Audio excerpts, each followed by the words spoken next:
YouTubers, subscribers, and fans. Today I have a real treat for you. I have a build that I'm very proud of.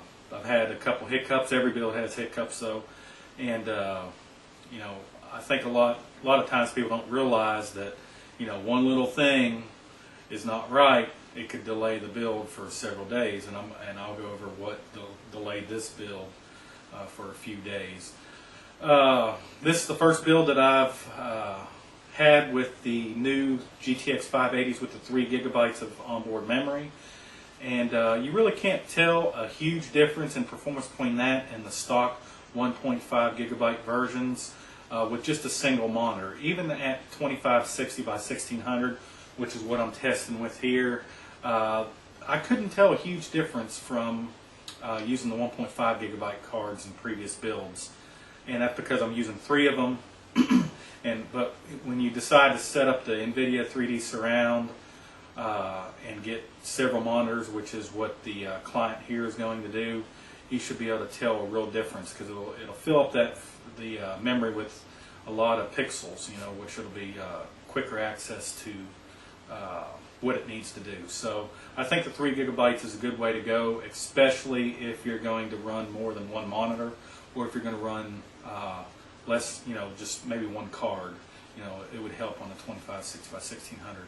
So let's go ahead and get started on this, and I'm going to do a build overview, and then at the end of the video I'll have benchmarks.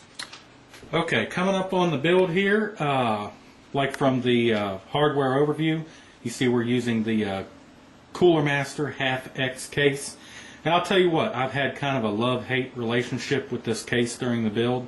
I think first of all, it looks very nice. I think the layout on some of the stuff inside is very nice, but there's also some disappointing things with it.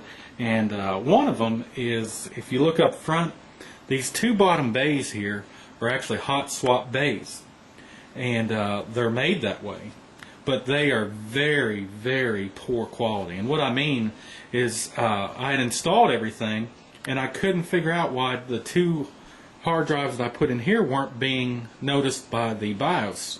And at first I thought, you know, maybe the little, if you look in there, that gives the power and the data, and there you go. At first I thought that the cards weren't getting, or I mean the hard drives weren't getting any power, and there was something wrong with that little circuit board back there. But come to find out that they weren't being plugged into the connector. And I spent, I don't know, an hour and a half, you know, going through several things on BIOS settings for it to actually recognize these 2 hard drives. And man, it was frustrating. And then after I realized what was going on, it took me forever to get them to actually connect. And nothing looks wrong with the connectors or anything. It's not well designed. The Corsair 800D, its hot swap bays, I mean, you can't miss the slot. Where these, there's some play in it, and I had to get a flashlight and really try to get them connected. So those of you that really want true hot swap bays, and you think you're going to get it with the Cooler Master HAF X, no, you will not. You can remove the hard drives fairly quickly, but hooking them back up is another story. So that was the most disappointing thing with the case. One of the features that I did like of the case, though, is up here. You know, you have a cover for your power supply, or your power button, your reset button, and you actually can control the fan LED on the front, see, like that. Which I guess if you're in a dark room, you could do that. But what I like is, how many of y'all have had your wife come in the computer room and set her hand down on your computer case and actually shut it off? That's happened several times with me, and it's happened with my buddy as well. Especially the Silverstone Raven cases, you know, you can set your hand down on it, and heck, I've done it myself. So there's a cover for you to cover up the buttons when you don't want it to be turned off or reset. The look on the side of it is very nice. You can see a lot, and it's actually reflecting right now, but you can see a lot of the build, even though it's not a full window. Normally I like a full window because you can see everything.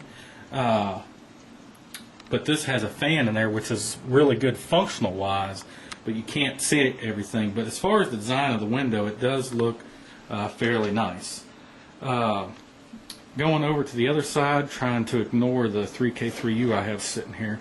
There's plenty of room for wire management on that side as well. So I think Cooler Master has done a pretty good job with designing this case, and I would use it in the future, but I would just make sure my clients knew that those are not true hot swap bays. They're just too rough.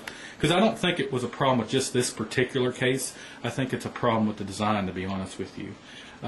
Things just don't line up as perfect as it should. So let's go ahead and get the side panel off and look at some of the hardware. Okay, let's go ahead and remove the panel. And one thing about this panel that's different than most of the other cases I deal with is you actually bend it out like that, and when you put it on, you don't put it in from the bottom and snap it. You put it in from the front and you close it. So go ahead and unplug. Now, one thing about this is you have this huge fan, and there's a case out there which actually had contacts in the side here, and it actually connected somewhere down here where you didn't have to worry about unplugging a fan. So all the side panels that have fans on, it's kind of bothersome. You got to plug it in, unplug it every time you remove it. But there was one case that I seen one time just had contacts over here, which automatically fed power to the fan when you hooked the panel back on, and it removed it when you took it off. And I cannot find that case. If anyone has an idea which case I'm talking about, please send me a link in the comments or PM me and let me know, because I'd really like to know. Okay, so I got the panel off, got the fan unplugged, and so let's go ahead and look inside to this beast. And it is a beast. So here is kind of the overview look on it. Wonderful, wonderful build. Let's go ahead and start. We got the ASUS Z68 Extreme Z 1155 motherboard. My personal gaming motherboard is actually the P67 version of it, so it is wonderful, a wonderful, wonderful motherboard. It overclocks well. The BIOS, the UEFI, which I'm going to show you here in a little bit, is amazing. It makes overclocking almost too easy. And so the memory, we went with Mushkin. And remember, I've had the most luck with Mushkin. And let me see if I can get to the timings on there. It is a 1.65 memory. And you can't really see it, but it's 911, 927 on the timings. And it's DDR3 2000 stuff. And it is excellent memory, and it's also excellent looking. Of course, you can see the blue theme on the build, so I use the, of course, the 2600K as the processor, and then on top of it is the EK Supreme HF blue acetal CPU water block, which is just looks awesome. This picture is not doing it justice. In the build, it looks amazing. Below it, I have the mainstay of the build, which is the 3 EVGA FTW GTX580s with the 3 gigabytes of memory. And there has been a change on the build. Originally, when I showed you the hardware overview, I had 4 of these cards, which we were going to use 1 for physics, and it was overkill, definite overkill. When I went to install it down there below, they would actually be on top of each other, and with the that's where it would have had to went, right there. And with the back plates, there, see the back plates coming off the back? There wasn't a lot of room. They were touching the entire length of the card, and I would have had to use some RAM connecting fittings in order to get it to work. I could have got it to work, but I kind of talked the client out of the build. To send it back. He wanted it to look even, or he wanted to look uniform. That's why he went with it. And of course, we tried 4 of those cards in the Big Bang, but it didn't work at first.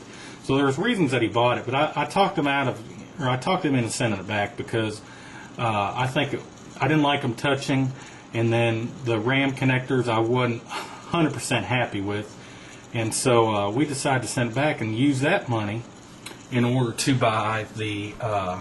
You can see it in there. It is actually the Zonar Sense sound card, which is the de facto best sound card you can get on the market right now, and it is awesome. It comes with a Sennheiser, I think that's how you pronounce it, a wonderful gaming headset which you can hook up to it, and it does have magnificent sound. So we sent the 4th 580 back, and we went ahead and used those funds to buy this sound card, which I think was a good idea.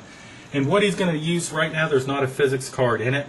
The physics card that he is going to use is actually the fastest single slot card available right now, at least as far as I know. It is the Galaxy Razer GTX580, and I'll put a link in the bottom here. They actually don't make very many of them anymore, but it is really a wonderful single slot card. And so he's going to put that in that slot down there. And since it does not have a back plate on it, or much of a back plate to speak of, it should fit better down there. And it is still pretty long, so the power connector should line up pretty good. And he will get excellent performance from that GTX580. So, like I said, I'll put a link down there and y'all can check it out. So, if you look at the build, I mean, it looks really nice. The power supply we went with is the OCZ 1250 watt power supply, and there is some capacitor wind with it. So this will be the last one that I'm going to use for my builds.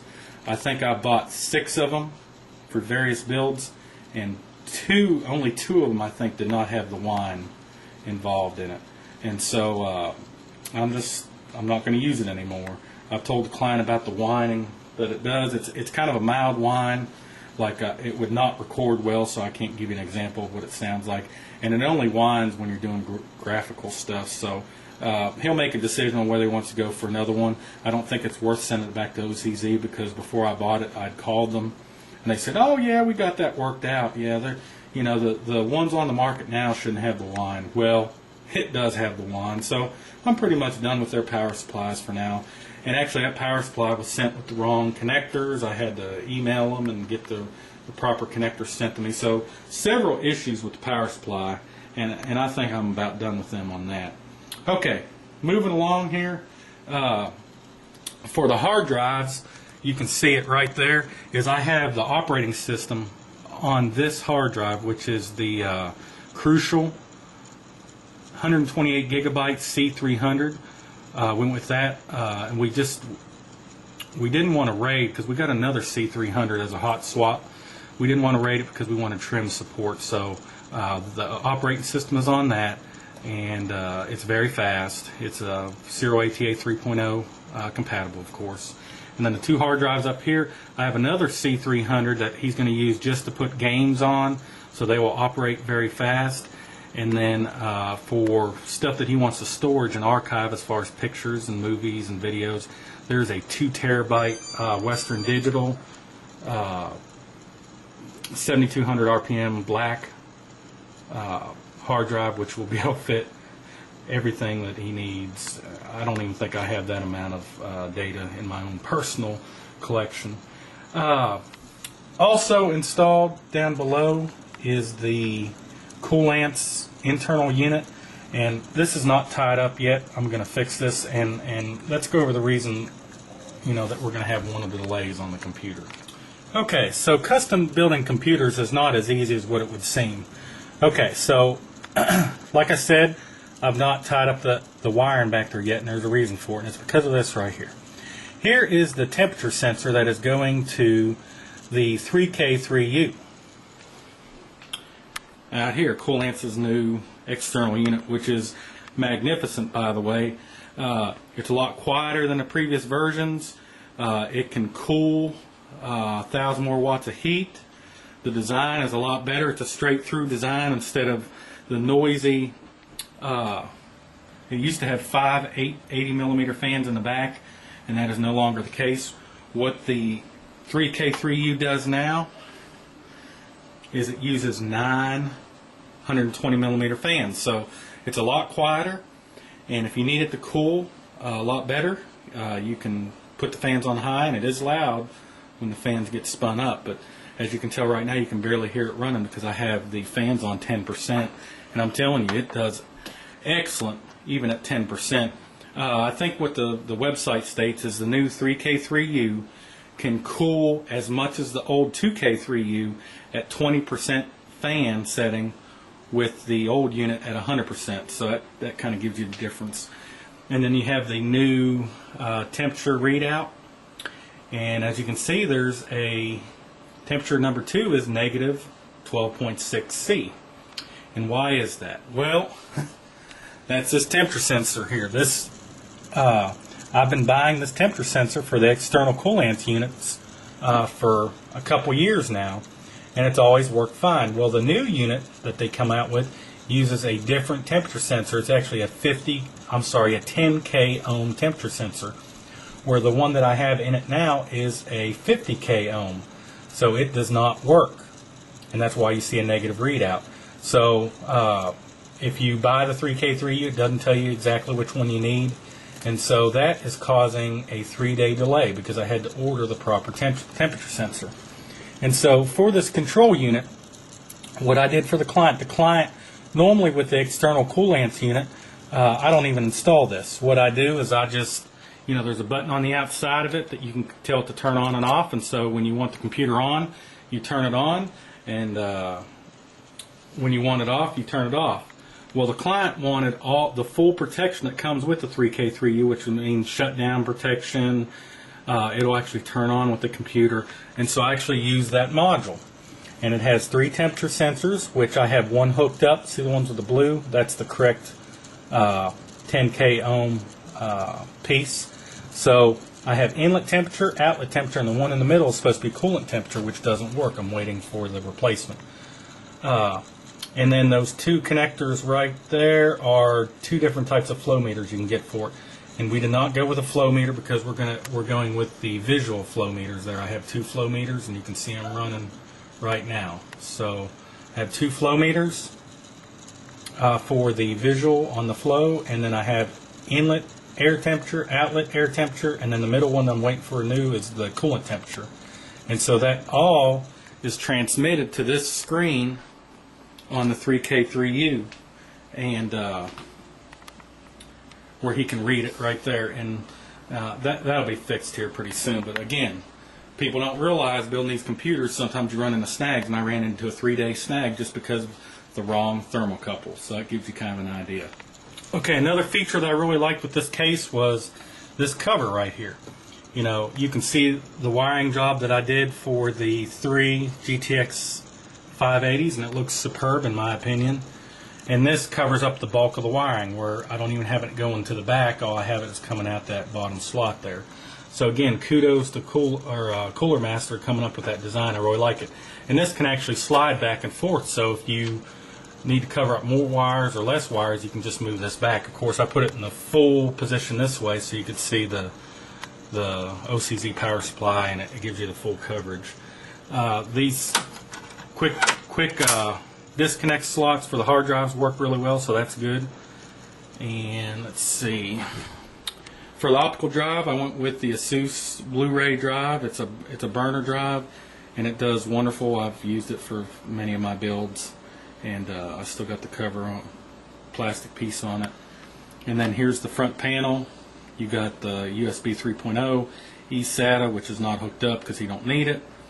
Firewire, which the Z68 board doesn't even support, and then the regular USB, and then microphone and headset. So all that's on there.